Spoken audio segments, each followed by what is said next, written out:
దేశ ప్రజల నెత్తిపై మరోసారి గ్యాస్ ధరల భారం పడింది. గృహ వినియోగదారులపై 50 రూపాయలు, వాణిజ్య అవసరాలకు ఉపయోగించే సిలిండర్పై ఒకేసారి 350 రూపాయలు పెరిగింది. బీజేపీ అధికారంలోకి వచ్చిన రోజుకి గ్యాస్ సిలిండర్ ధర 650 రూపాయలుగా ఉంటే ఇప్పుడు అది 1155కు చేరింది. అలాగే వాణిజ్య సిలిండర్ ధర 1100 ఉండగా ఇప్పుడు 2100కు దాటింది. భారీగా పెరిగింది వాణిజ్య సిలిండర్ ధర. గృహ వినియోగదారులపై పడింది కేవలం 50 రూపాయలే కదా అనుకోవడానికి కూడా వీల్లేదని ప్రజలు అంటున్నారు. మోడీ సర్కారు వచ్చాక సిలిండర్ ధర దాదాపుగా రెట్టింపైందని సామాన్య ప్రజలు వాపోతున్నారు. వాణిజ్య సిలిండర్ల ధర పెంపు పరోక్షంగా తమపై పడుతుందంటున్నారు. ఇదే అంశంపై ప్రైమ్ 9 న్యూస్ స్పెషల్ డ్రైవ్ నిర్వహిస్తోంది.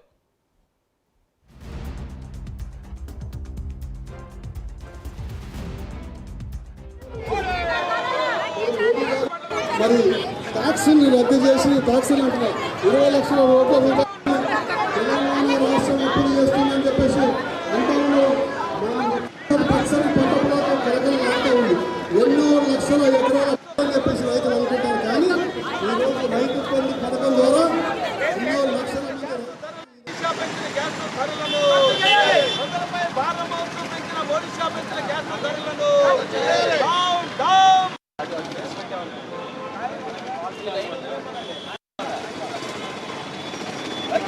పెంచిన గ్యాస్ ధరలను పెంచిన గ్యాస్ ధరలను సిగ్గు గ్యాస్ పై 50 రూపాయలు పెంచడం సిగ్గు కమర్షియల్ బండిపై 350 రూపాయలు పెంచడం రద్దు చేయాలి. పెంచిన గ్యాస్ ధరలను వెంటనే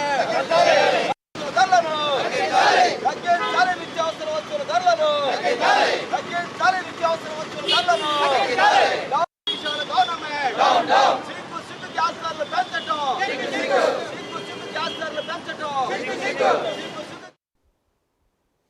ఇప్పటికే పెరిగిన నిత్యావసరాలతో సతమతమైపోతున్న సామాన్యులకు గ్యాస్ ధర పెంపు మరింత గుదిబండగా మారింది.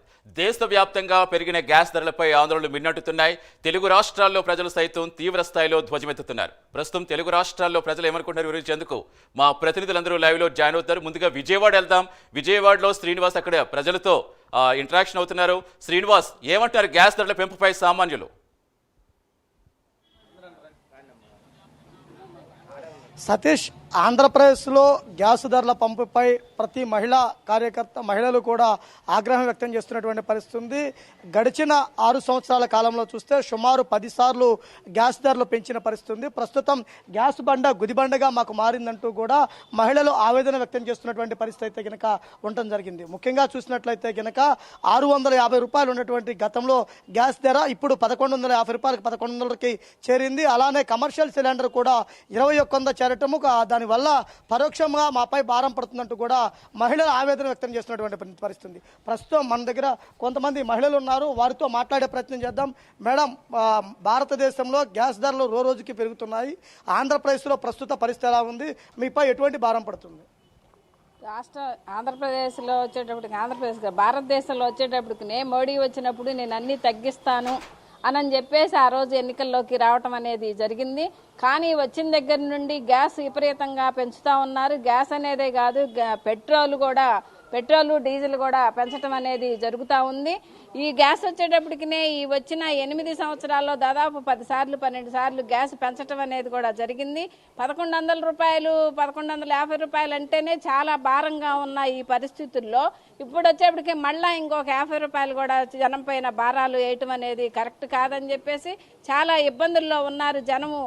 అసలు ఏంటి ఈ ధరలు పెంచడం, ఈ గ్యాస్ పెంచడం, ఈ పెట్రోలు డీజిల్ విపరీతంగా పెరుగుతూ ఉన్నాయి అని చెప్పేసి కూడా జనంలో ఆందోళన కలిగిస్తూ ఉంది. అదే కాకుండా ఇవాళ నిత్యావసర వస్తువులు కూడా విపరీతంగా పెరిగిపోయినాయి. దాంతోపాటు ములిగే నక్కపోయిన తాటికాయ పడినట్టుగా ఈ గ్యాస్ కూడా విపరీతంగా పెరిగిపోతూ ఉంది. ఇవాళ కట్టెల పొయ్యి పెట్టుకోవాలన్నా కానీ, ఇవాళ ఇళ్లలోకి వచ్చేటప్పుడు చిన్న చిన్న ఇళ్ళు ఉన్నాయి, వాటిల్లో కట్టెల పొయ్యిలు పెట్టుకోవాలన్నా కానీ కష్ట పరిస్థితుల్లోనే ఉంది తప్ప గ్యాస్ని ఇవాళ పెంచిన గ్యాస్ని తగ్గించాలని చెప్పేసి కూడా మేము కోరుకుంటా ఉన్నాం. అదే కాకుండా నిత్యావసర వస్తువుల ధరలు కూడా విపరీతంగా పెంచారు ఇవాళ మోడీ వచ్చిన తర్వాత. ఇవన్నీ కూడా అదానీ అంబానీలకి పెద్ద పెద్ద పెట్టుబడులదారులని బాగు చేయడానికి తప్ప మోడీ ప్రభుత్వం చేస్తూ ఉంది. పేద ప్రజల మీద కానీ మధ్యతరగతి ప్రజల మీద కానీ ఏమీ కూడా వాళ్ళకి అనుకూలంగా ఉన్న పరిస్థితి లేదని చెప్పేసి వాళ్ళ పెన్షన్ గ్యాస్ని కూడా తగ్గించాలని చెప్పేసి కూడా నేను కోరుకుంటా ఉన్నాను. అంటే కమర్షియల్ సిలిండర్కి కూడా 2100కు చేరుకోవడం జరిగింది. అంటే మీరు గృహాలకు వాడేది 50 రూపాయలు పెంచినా కమర్షియల్ది 300 మినిమం పెంచడం వల్ల ఎలాంటి భారం ఏమీ పడుతుంది? వాళ్ళ చిన్న చిన్న వ్యాపారస్తులకి విపరీతంగా రేటు పెంచారు. అది 250, 300 అని కూడా వస్తూ ఉంది. అది కనుక పెంచితే వాళ్ళు చిన్న చిన్న వ్యాపారాలు చేసుకునే వాళ్ళు, టిఫిన్ బండ్లు అలాంటి వాళ్ళు, చిన్న చిన్న హోటల్స్ వాళ్ళు నడుపుకునే వాళ్ళకు కూడా చాలా భారం అనేది పెరుగుతూ ఉంది. వాళ్ళ పెరిగిన ధరలు కానీ, గ్యాస్ కానీ వాళ్ళ జనం తీసుకోవాలంటే వాళ్ళు రేటు పెంచాలి. మళ్ళీ ఈ ఉన్న ఆర్థిక పరిస్థితుల్లో ఆ రేటు పెంచితే మళ్ళీ వీళ్ళు కొనుక్కునే పరిస్థితి కూడా ఉండేది ఉండదు. చాలా వాళ్ళు చిన్న చిన్న వ్యాపారస్తులు నష్టపోతారు. ఈ కమర్షియల్ రేట్లను కూడా తగ్గించాలని చెప్పేసి కూడా మేము కోరుకుంటా ఉన్నాం. ఏమంటే మీరు చెప్పండి, చిరు ఉద్యోగులు, చిన్నపాటి దినసరి కూలీలు ఈ గ్యాస్ పెంచడం వల్ల ఎటువంటి ఇబ్బందులు పడుతున్నారు?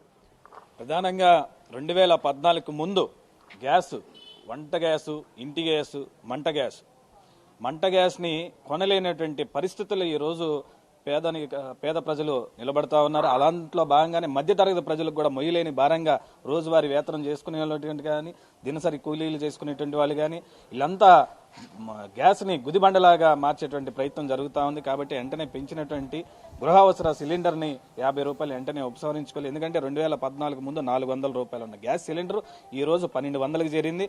అలానే వాణిజ్య సిలిండర్ గతంలో చాలా 750 రూపాయలు, 650 రూపాయలు అట్లా ఉండే వాణిజ్య సిలిండర్ని ఈరోజు 2111 రూపాయలతో చేరింది. ఇది చాలా అన్యాయం. ఈ వాణిజ్య సిలిండర్ పెంచడం వల్ల కూడా సహజంగా ఇందాక చెప్పినట్టు చిన్న చిన్న వ్యాపారులు, చిన్న చిన్న కమర్షియల్ అపార్ట్మెంట్స్ కానీ ఏదన్నా కానీ సార్ వ్యాపారాలు చేసుకునే వాళ్ళకి కాకుండా దాని మీద ప్రజల మీద కూడా ఆ భారాలు పడతా ఉంటాయి. ఎందుకంటే వాణిజ్య సిలిండర్ పెరిగింది కాబట్టి ధరలు కూడా పెంచేటువంటి అవకాశం ఉంది. ఆ పెంచిన ధరలు కూడా సామాన్య ప్రజానికానికి భారంగా మారబోతా ఉంది. కాబట్టి వాణిజ్య సిలిండర్లు ఏదైతే హామీ ఇచ్చాడో, నేను అధికారంలోకి వస్తే నరేంద్ర మోడీ 2014 ఎన్నికల హామీలు, నేను అధికారంలోకి వస్తే ధరలను అదుపులోకి తీసుకొస్తాను, ధరల స్థిరీకరణ నిధిని ఏర్పాటు చేస్తాను, పేద ప్రజలకు అందరికీ ఉజ్వల పథకం కింద గ్యాస్ సిలిండర్లను ఇచ్చారు. ఆ ఉజ్వల పథకం కింద గ్యాస్ సిలిండర్లు ఎంతమంది పేదలు తీసుకుంటున్నారనేది కూడా మనం ఒకసారి పరిశీలన చేసుకోవాలి. దాదాపు ఆ ఉజ్వల పథకం కింద గ్యాస్ తీసుకున్నటువంటి 12% మంది, దాదాపు 12% మంది సంవత్సరానికి ఒక సిలిండర్ కూడా వాడట్లా. ఎందుకు? గ్యాస్ కొనలేనటువంటి దుర్భర పరిస్థితుల్లో వాళ్ళు ఉన్నారు కాబట్టి అది కూడా మనం ఒకసారి పరిశీలన చేసుకోవాలి. ఇంకోటి, దీపం పథకం కింద కనెక్షన్లు ఇస్తా ఉన్నారు. దీపం పథకం కూడా అదే పరిస్థితి. దాదాపు ఒక 20% మంది దీపం పథకం కింద గ్యాస్ కనెక్షన్ తీసుకున్నటువంటి సామాన్య ప్రజలు కూడా ఆ గ్యాస్కి దూరం అయ్యేటువంటి పరిస్థితి ఉంది. కాబట్టి ఈ గ్యాస్ బండ గుదిబండగా మారబోతా ఉంది. కాబట్టి ఈ ధరలను తగ్గించకపోతే ప్రజా ఆగ్రహాల్లో ప్రభుత్వాల మీద పడతాయి. కానీ ప్రజల మేలు కోరేటువంటి ప్రభుత్వాలు మేము ప్రజల కోసమే పనిచేస్తామని చెప్తా ఉన్నారు. కాబట్టి ప్రజల బాగు కోసం, ప్రజల సంక్షేమం కోసం ఈరోజు చెప్తా ఉన్నారు. ఆదాని ఈడన్బర్గ్ వివాదం, వేదాంత గ్రూప్ విధానం, ఎల్ఐసి కేంద్ర ప్రభుత్వం దాదాపు 18,000 కోట్లు నష్టపోయిందని చెప్తా ఉన్నారు. ఆ నష్టాన్ని భర్తీ చేసుకోవడం కోసమా సామాన్య ప్రజల మీద ఈ గ్యాస్ సిలిండర్ భారం మోపుతున్నారని చెప్పి మాకు అనుమానాలు వస్తూ ఉన్నాయి.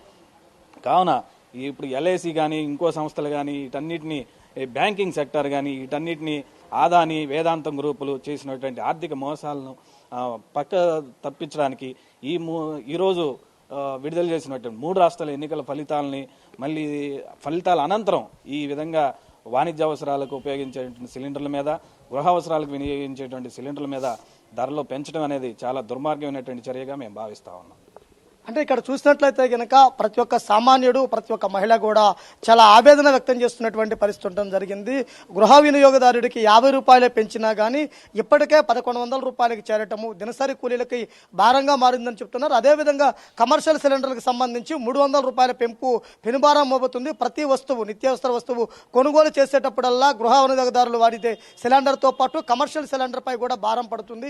ఏ వస్తువు కొనాలన్నా కానీ గ్యాస్ పెరుగుదల వల్ల రూపాయికి 2 పెంచి మా మీద భారం మోపుతారంటూ కూడా సామాన్యులు ఆవేదన వ్యక్తం చేస్తున్నటువంటి పరిస్థితి అయితే కనుక ఆంధ్రప్రదేశ్లో ఉంది. ముఖ్యంగా చూసినట్లయితే కనుక కేంద్ర ప్రభుత్వం తీసుకున్నటువంటి నిర్ణయాన్ని వెనక్కి తీసుకొని గ్యాస్ ధరల పెంపు ఏదైతే ఉందో దాన్ని తగ్గించాలని చెప్పేసి కూడా డిమాండ్ చేస్తున్నటువంటి పరిస్థితి ఆంధ్రప్రదేశ్లో ఉంది. రైట్ శ్రీనివాస్, అది విజయవాడ